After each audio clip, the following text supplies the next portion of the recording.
Hello बच्चों, let's read the question. So the question says, a sphere and a cube have equal surface areas. Find the ratio of the volume of the sphere to that the cube. So the key concept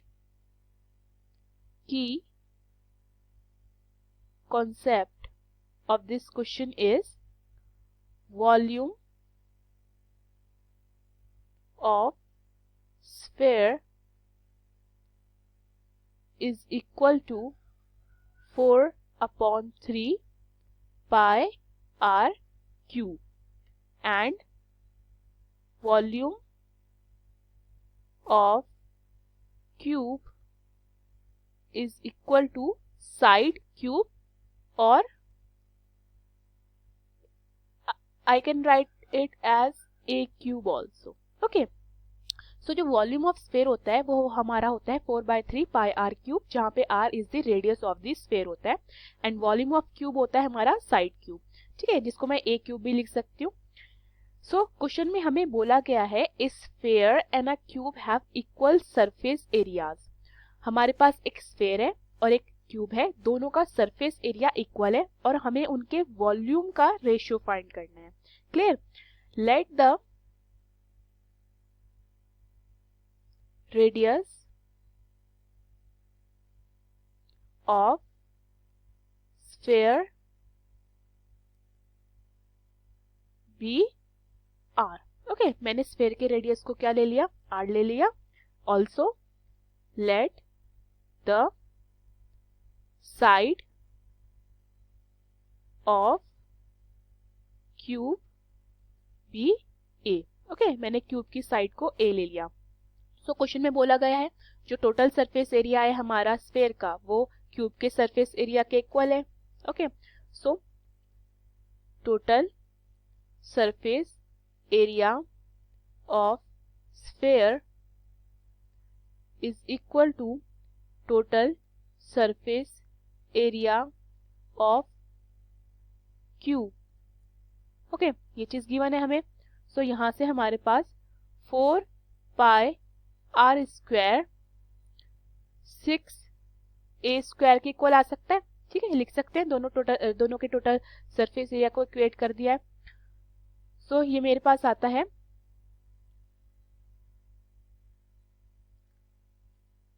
r² upon a² is equal to 6/4 pi. Okay, मैं r² upon a² को 6/4 पाई लिख दिया है. मैं r के नीचे a² ले गई हूँ. ठीक है, सो ये मैं काटती हूँ. 2 3 6, 2 4 2 2 4. सो ये मेरे पास आएगा r² upon a² is equal to 3/2 pi. Clear? मैं r² अपॉन a² को r अपॉन a का होल स्क्वायर भी लिख सकती हूँ. क्लियर? यहां से ये कितना आ जाएगा? 3/2 पाई. ओके, ये मैं इक्वेशन फर्स्ट मान लेती हूँ. ऑल्सो मैं r अपॉन a को √3/2 पाई लिख सकती हूँ. ठीक है, यहाँ पे स्क्वायर है तो आगे वाला मेरा किसमें? अंडर रूट में चले जाएगा. इसको मैं इक्वेशन सेकेंड मान लेती हूँ. ठीक है, अब हमें क्वेश्चन में क्या फाइंड करना है? Volume of sphere to the volume of cube. So volume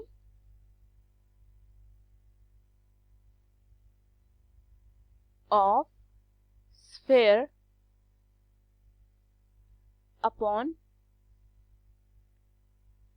volume of cube is equal to volume of sphere हमारी क्या होती है?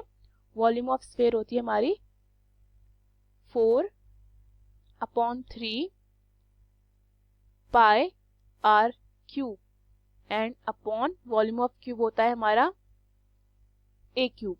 ठीक है, सो यहां से मैं इसको 4 पाई/3 r अपॉन a क्यूब लिख सकती हूँ क्योंकि वो r क्यूब है और अपॉन a क्यूब है. क्लियर? नेक्स्ट मैं 4/3 को r अपॉन a का square multiply by r upon a लिख सकते हो। ओके, इस फॉर्म में लिख दिया मैंने इसको। देन 4 पाई 3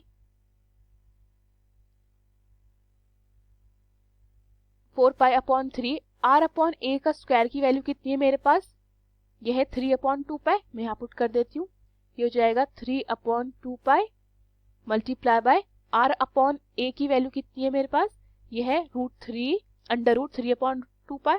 तो उसको मैं यहाँ पुट कर देती हूँ, ये हो जाएगा अंडर √3 अपॉन 2 पाई। क्लियर। सो यहाँ से मैं काटती हूँ इसको, 2 2 जा 4, 3 से 3 कटता है, पाई से पाई कटता है, मेरे पास आएगा ये 2 अंडर रूट 3 अपॉन 2 पाई। अब अगर मैं इस 2 को अंडर रूट के अंदर लेके जाती हूँ तो ये बन जाएगा 2 का square multiply by 3 upon 2 pi. Clear. Now 2 से ये 2 कटता है तो ये आएगा मेरे पास under root 6 upon pi, that is under root 6 upon under root pi. Okay, so the ratio between volume of sphere to the volume of cube मेरा कितना आता है, ये मेरा आता है, मैं इसको यहाँ पे लिख देती हूँ, under root 6 ratio under root pi. Okay, this is pi, ratio मेरा आता है under root 6 ratio under root pi. Hope you understood the question. Thank you.